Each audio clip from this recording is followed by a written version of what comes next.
Hello, my name is Ethan, and welcome back to another episode of Path of Exile Blight League. So this is a build update to the build you saw previously. So the date I published this was 21st of September, so it's been apparently 8 days since I posted the first build guide for this character, and this is the progress or the changes and all the shit we've done to it. So I remember one of the things I complained about when I was making this build was it felt like there was a lot of required uniques that you couldn't do very much about.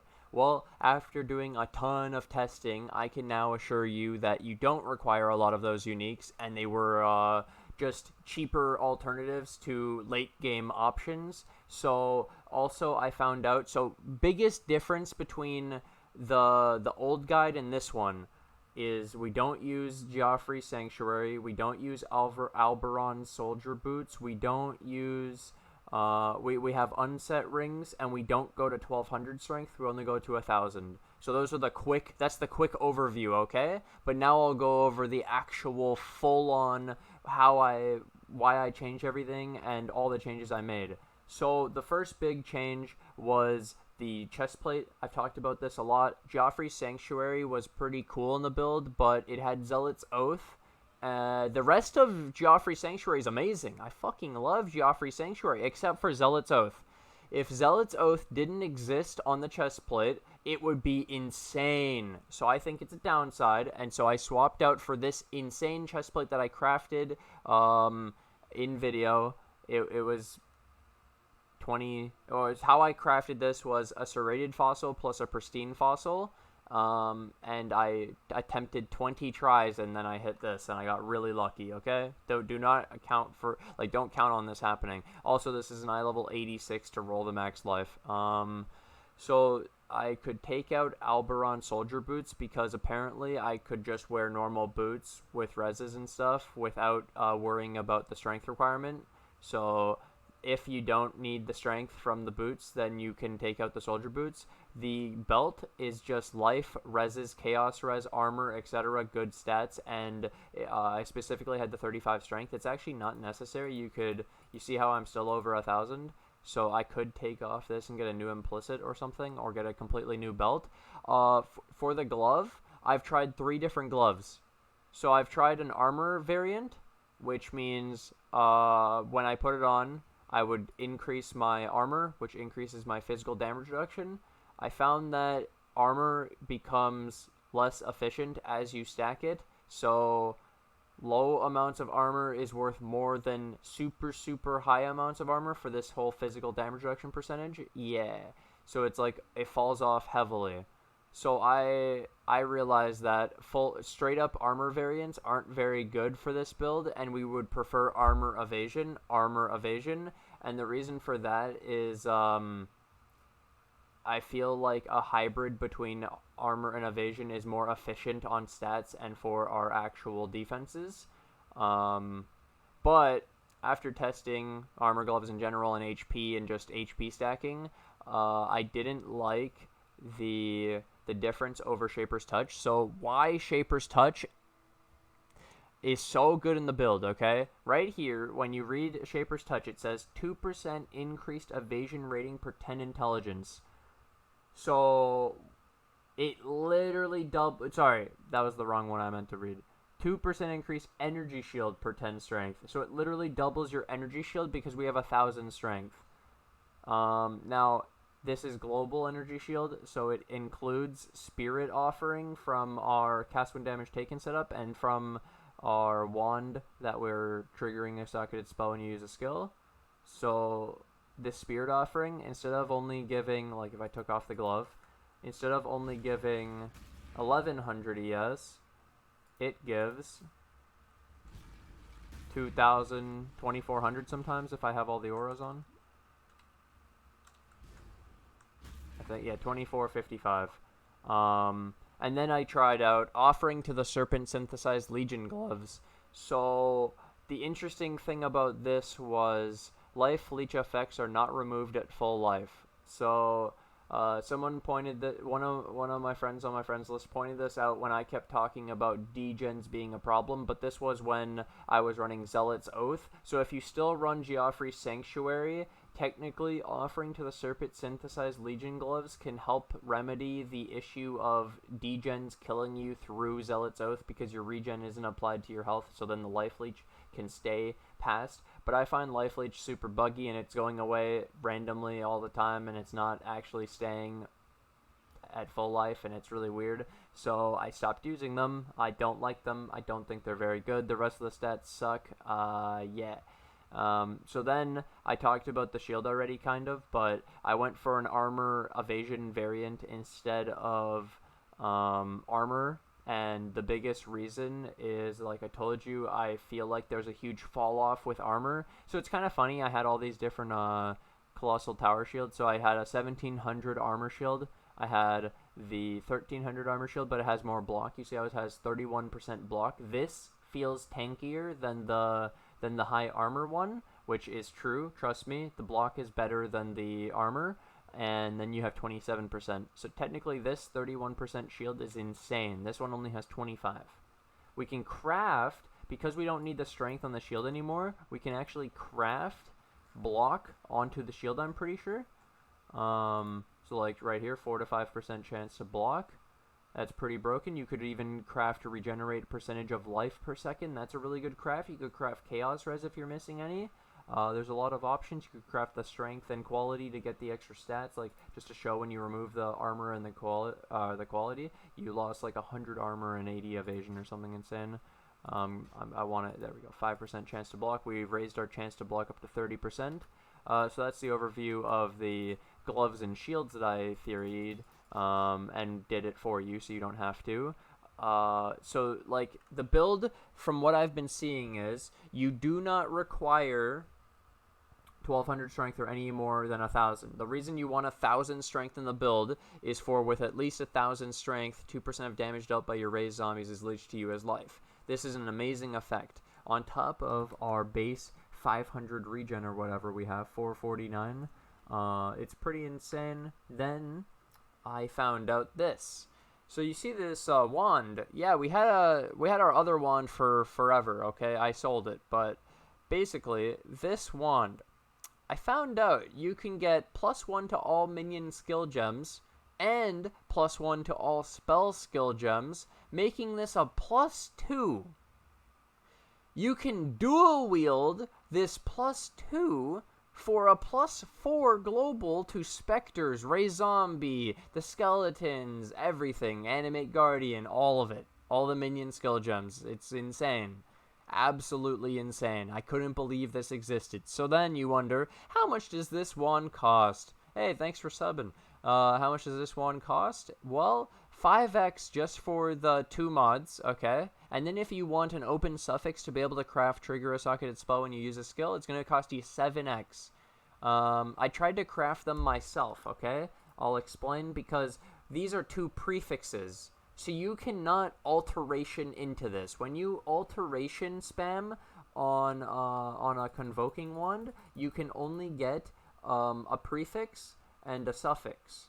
So you can't actually alt spam into this role. Therefore, you have to alt spam into one of the 2, spell or minion, and then you have to regal into the other one. And from what I've been seeing after I've rolled this about 20 times, the +1 is like a 1 in 160 or something stupid. And so, yeah, you're going to have to do this a lot if you want to try to roll this yourself. It might also be profitable. I'm not 100% sure. But, like, when I was pricing these wands out, apparently... Where did I put them? Here we go. 90 chaos for this one. Don't know why. It just has +1 to all spell skills. This one's minion with minion accuracy, 120 chaos apparently. This one's 120 chaos for attack speed, cast speed, and minion level. Then you have minion level, 46% lightning res for 100 chaos. And you have, this is just shit. Yeah. It's really weird. I don't know. That's what the prices say based on PoE prices. I don't think they're right because they haven't sold in like 2 days. But You might be able to resell the ones with the rolls when you get a +1 and it fails the regal. So you could still profit probably just because of how popular Necro is. But if everyone starts doing this because of me exposing this mod combination that you can get, don't craft this even more. Like if it starts going down in price, do not craft this. It's really fucking hard to get. Okay. So now that you've done that, okay, you got this cool wand. Yeah, you can get global +4. It's super broken. Someone was talking to me about a two-handed mace and how you could get like +1 to all socketed gems and then +2 to support socketed gems. And I was like, yeah, that's good. But I think he's discrediting how valuable a shield is in builds and or a global +4. Like, global, not socketed, global. It's broken. Convoking wands are insane. The reason why a convoking wand is so broken in the game right now is because they know that there's strength stacking builds in the game, and people want to strength stack, and then they're using things like this. Intelligence from passives in radius is transformed to strength, so we're losing our intelligence. Then you can run this other jewel called Brawn. You literally can give up 10 to 15% of your intelligence. If we run 2 of them, which some of the builds do if they want a strength stack, 1200, 1500 strength, you give up 100 intelligence. You'll go down to like 150. It takes 242 to wield this. Therefore, you won't be able to wield the Convoking Wand. So our build is specifically made for a Convoking Wand, okay? We're utilizing Convoking Wand. Do not change it for a two-handed weapon. We like it. We like the shield. We like the tankiness. I looked at this amulet and tried to figure out if I could replace it for like an increased attribute strength amulet, and it was just a nightmare. It's going to cost a lot more than an Ascendancy, and I didn't feel like doing it. This was just a raw, flat amount of nice stats, and the biggest one was actually the dexterity. If you notice, our dex is only 155, and this alone gave us 111 dex. Without this, we're at 44. No amulet will solve that other than an Astromantis, so we need this in the build. There's nothing we can do about it.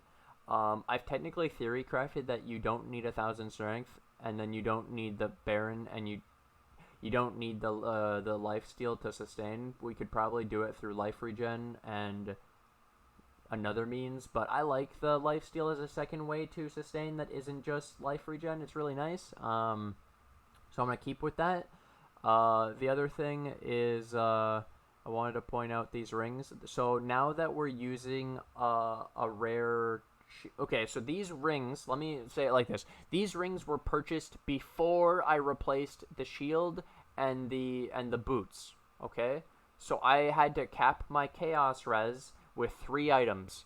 So to do that, I had to get 30 Chaos Res on the belt, 33 on the ring with an extra crafted 15. I had to get 20 on this ring, and then I had crafted some Chaos Res on the shield, but now I have it on the boots because I can get the chance to block on the shield, which is more valuable.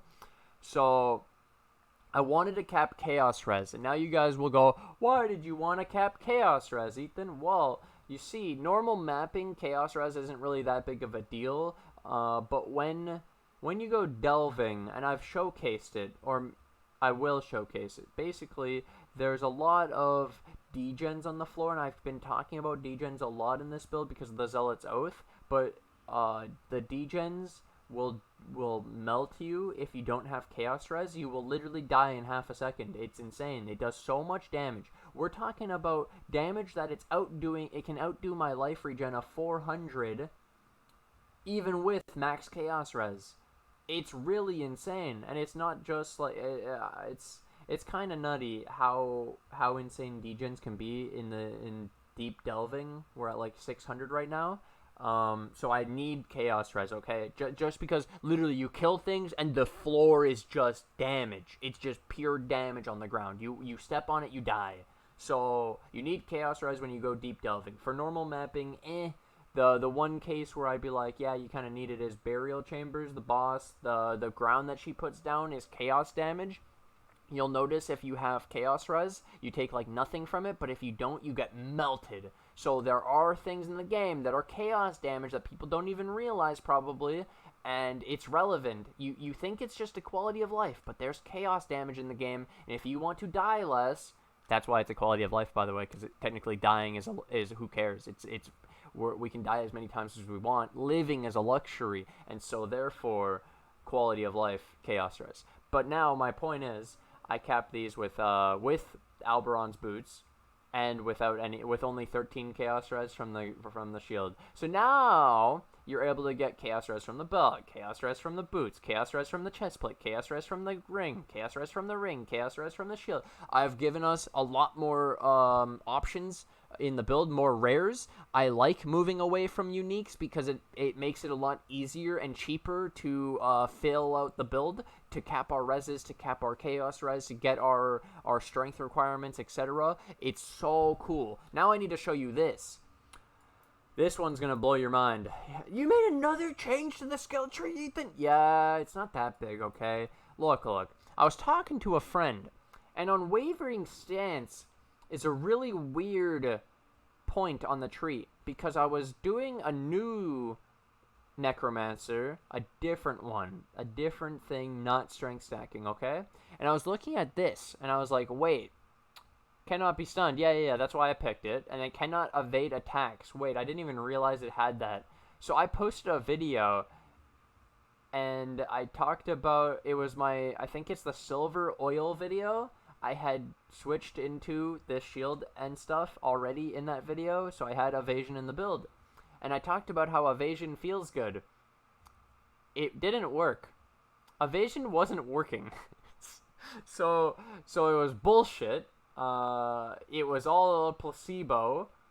Therefore, I actually teched out of Unwavering Stance. Now I can be stunned. Now you go, well, Ethan, why is that? Why are you okay with being stunned again? Well, okay, so the original reason that I wanted to not be stunned was we were running a different Necromancer build where I was using Cyclone, Cast Wall Channeling, Ball Lightning, greater multiple projectiles to do a big AoE of Ball Lightning. Ball Lightning, if you don't know, hits every enemy in the radius around it every 0.15 seconds or something stupid. So it can hit a lot of enemies very quickly. Therefore, when you shoot it into a pack and you have this one mod on a Watcher's Eye, it's for having Discipline. Discipline is the aura that gives you energy shield.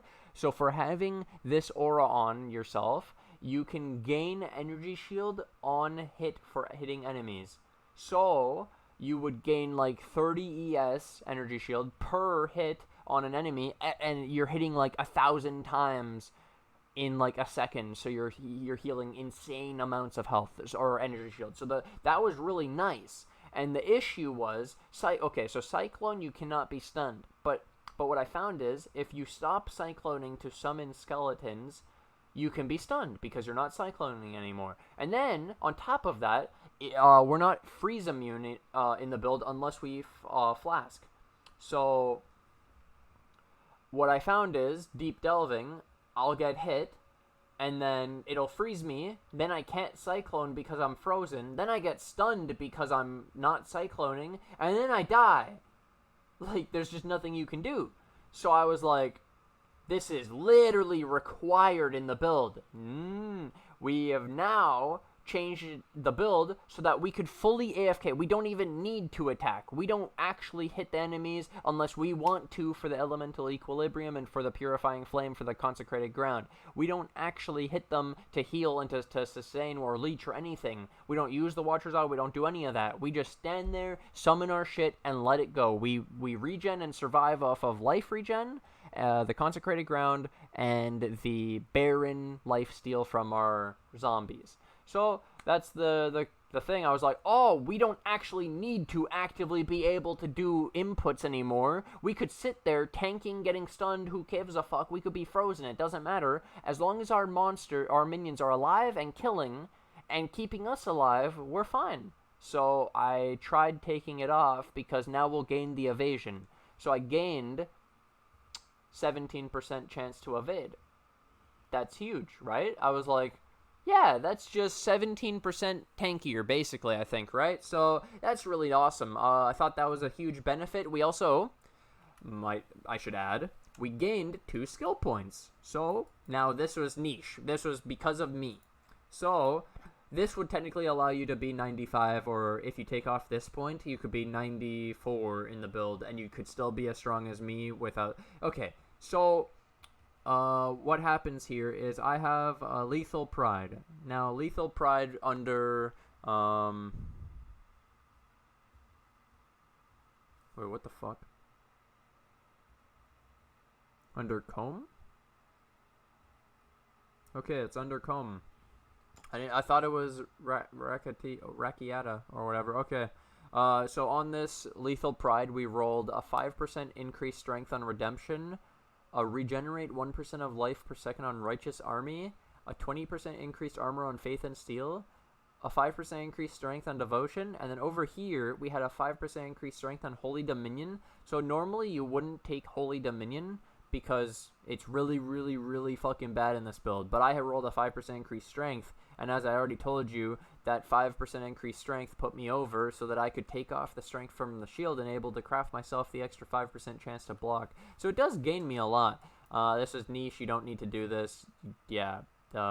This is because I had the jewel. I don't really have anything else here that's really that good. I looked, but that's that. So we teched out of Unwavering Stance. I don't think we need it. So the way stun works anyways is I believe it's like they have to hit you for a percentage of your life to stun you. And then the stun duration is also based off of like the percentage of your life, like was it a significant hit? And so we don't actually, like majority of the time, okay, 99% of the monsters do not hit us hard.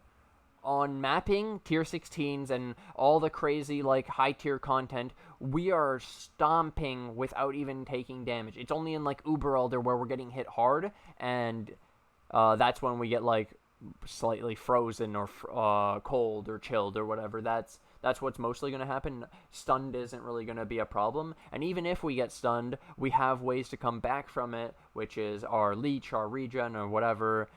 We can tank hits. We have the Spirit Offering, big shield, so we'll have like with the Spirit Offering, we go up to like this big juicy 9.2k HP pool. So the overall is that we no longer needed to be stun immune because we can actually tank hits and survive without needing to actually hit back and be doing active things. That was huge. And overall, I would still keep Shaper's Touch, Crusader's Gloves, because the feeling of doubling the effect of your Spirit Offering is like the most broken thing ever. I've honestly found the Spirit Offering cast when damage taken Desecrate setup to be completely imbalanced this season with Mistress of Sacrifice, and anyone who's not running it should probably look into it. I know you all love damage. Everyone loves damage. You're all monsters. When you die and you have trouble in a map, you think, I need more damage. You're looking at your skellies and you're like, yeah, I got 1.2 million DPS per skelly, but I need more. You know what my damage is with everything up? 300,000 per skelly. It's not that high, because when you have 57 skeletons, you're doing fucking millions of DPS. You don't need it, dude. You don't need to do millions per skelly. You need your skellies to live, or your zombies, or your other minions. You need them to be up and alive and attacking and killing, okay? And then you need them to have, like, the move speed attack and damage and utility stuff to actually play the game. Like, in my case, I wasted jewels, in a lot of people's eyes, because they're, I don't know. They're like, why would you put Chaos Res on your minion? That's not the damage. And I'm like, bro, my minions weren't Chaos Res capped. I wanted to cap them so they could go delving with me and not just get killed by degen. So then I also gave them Taunt, and I gave them Leech, because in the skill tree, we would have to tech into here to get 0.6% of damage as life, and I was like, well, I could just get it on this jewel that I already have that has Mayhem and Chaos Res and Life, and it's not bad, right? Because I was looking, so basically I looked for jewels for Life and Chaos Res. It costed 4 to 5 Chaos. It was really cheap. No one buys Chaos Res and Life on a jewel. So then I looked for just a third generic mod that can be useful. So the best two that I thought for my situation that fills out my skill tree was Leech, because I'm missing that, and the Taunt, because there's 3 useful utility ones that are like this, okay? So there's either Taunt, Blind, or Hinder, and I think that Taunt is a very good one because our minions can tank. We have all the zombies and everything, and our Animate Guardian and our Spectres are in a helmet with Meat Shield, so they're also taunting with an extra 20%, so they'll gain a 25%. So technically, you could take off this Taunt Jewel and go for, like, Blind, and then that's slightly better because you can Blind and Taunt them, which it's slightly better. But, yeah, that's... I think that's like, this is pretty much, I'm not going to be touching the build really. I'm going to be leaving it now as like, this is where it is. This is how strong it is. It's fucking insane. It can push 600 delving, no issue. I'm not dying at 600 delving, guys. How far can I actually push the build now is the question, and the next character that I plan to make. Give me some ideas of what you guys would like to see. I'm probably going to come up with something on my own because no one's going to actually respond with ideas because that's my job. I'm the YouTuber here.